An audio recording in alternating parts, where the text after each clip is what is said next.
প্রতিদিনের মতন ঘুম থেকে উঠে সকাল সকাল এক কাপ চা এনে আমার স্বামীকে দিলাম এবং আমার ছোট ছেলেকে আমি রেডি করছিলাম।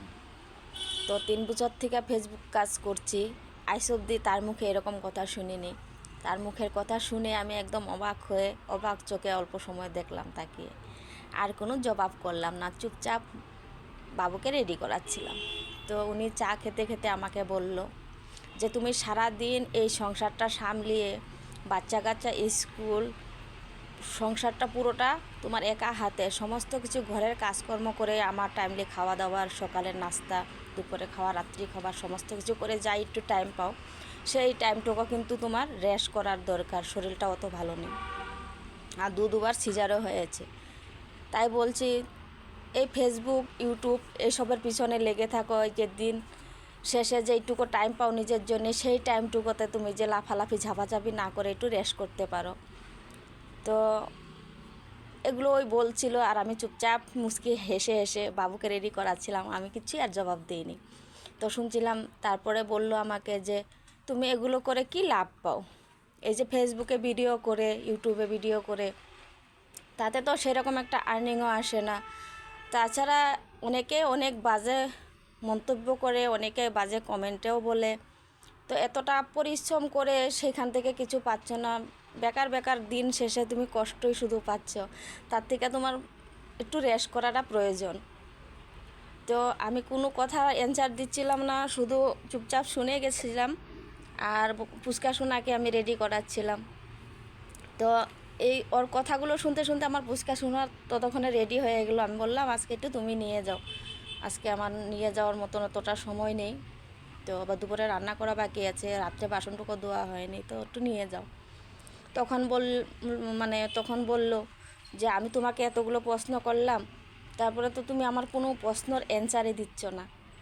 আমি বললাম তুমি যদি প্রশ্ন করেছ, তোমার প্রশ্নর উত্তর আমার কাছে নিশ্চয়ই আসে, তো আসে বলেই আমি তোমার প্রশ্নর উত্তরটাও দেব। তো একটু শুনো 5 মিনিটের জন্যে। তো ওই বলল বলো তাহলে তোমার প্রশ্নর উত্তর কী। তো আমি বললাম, যখন আমি আজকের থেকে 16 বছর আগে বিয়ে হয়ে এসেছিলাম এই সংসারটাকে, তো এই সংসারটা যখন এসেছি তখন তোমার কি ছিল আর্নিং, তোমার ইনকাম কি ছিল? আর একদম শূন্য একটা সংসার ছিল, কিচ্ছু ছিল না সংসারে, একদম শূন্য থেকে শুরু করেছি। আজকে সংসারটা ধীরে ধীরে ধীরে ধীরে এতটা বেড়ে উঠেছে। তো এরকমই কিছু কথা, যেরকম শূন্য সংসারটাকে আমি ধীরে ধীরে বড় করতে পেরেছি, হয়তো আমার এই যে ছোট্ট ফেসবুকের যে আমার চ্যানেলটা, সেটাও একদিন আমি ঠিক বড় করতে পারবো। আর ধৈর্য ছাড়া কিন্তু এই দুনিয়াতে কেউ কিছু পায় না, কিছু হয়ও না।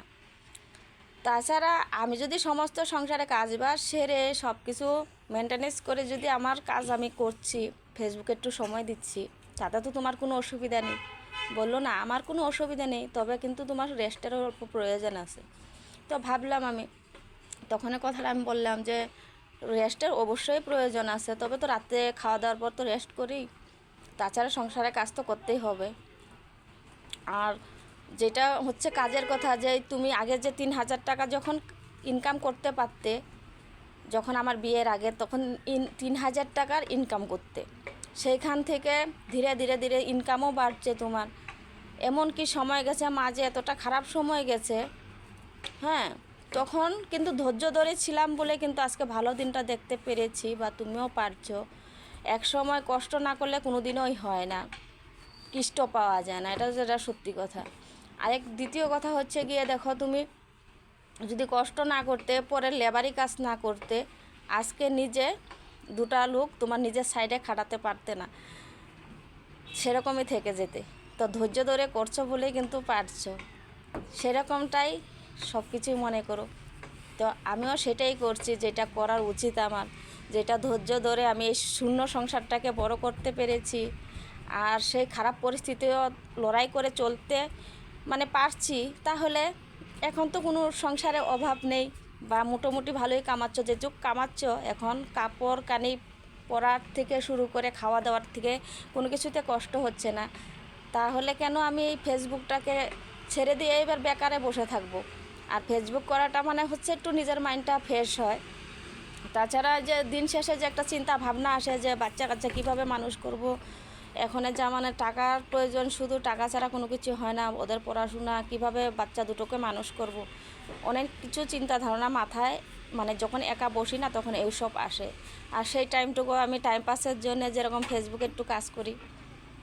নিশ্চয় যদি কষ্ট করে যে একদিন হয়তো সফলতা পাবো, হয়তো এখন ওরকম আর্নিং পাচ্ছি না, একদিন যদি ভগবান করে, মানে কষ্টর ফল তো সবাই পায়। যেরকম তুমি পাচ্ছ কষ্ট করে করে মানুষের লেবার কাজ করে, আজকে নিজের সাইডে 2-3টা 5টা 10টা লেবারও খাটানোর মতো নকাত হয়েছে, তো আমারও হতে পারে যে না, সেখান থেকে আমি কিছু একটা করতে পারবো, সেটা ভেবেই মানে এই ফেসবুক করা। তা আমাকে বলল তোমার তো সোর্স অনেক দূর, আর যা বলেছ সেই আমার প্রশ্নের আর উত্তর নেই কোনো, তো আজকের থেকে তুমি তোমার মন মতো করে তুমি ফেসবুক করো, কী করো করো, তোমার সময় তোমার কাছে, আমার সময় আমার কাছে। আমি বললাম আচ্ছা ঠিক আছে। তারপরে ওই কাজে চলে গেল। আমি এদিকে কাজকর্ম সেরে এখন রান্না বান্না করে বসে আছি। তাই আমার রিয়েল লাইফের ঘটনাটা একটু তোমাদের কাছে আমি শেয়ার করলাম, কারণ অনেকেরই মাথায় চিন্তা ধারণা এরকম আসে। তো দেখো, ধৈর্যর সাথে কিন্তু সব কিছুই পরিবর্তন হয়, ধৈর্যর সাথে সব কিছুই ঠিক হয়ে যায় ধৈর্য ধরলে। অল্প কাজ করে আজকে যদি আমি চাকরি করতে যাই, যদি প্রথমেই দিনেই যে বসে থাকি যে চাকরিতে চলে আসছি আমি টাকা পেয়ে যাব, সেটা ভাবলে হবে না। আমার মেহনত করতে হবে। আমার মেহনত দেখে যেন অফিসে এই কাজ করি বা যে কোনো কাজ করি, সেইখানে যেন মানুষগুলো যেন ভালোবাসে আমাকে। টাকা তো এমনিতেই আসবে মাস শেষে। ওইটাই ছিল আজকের কথা।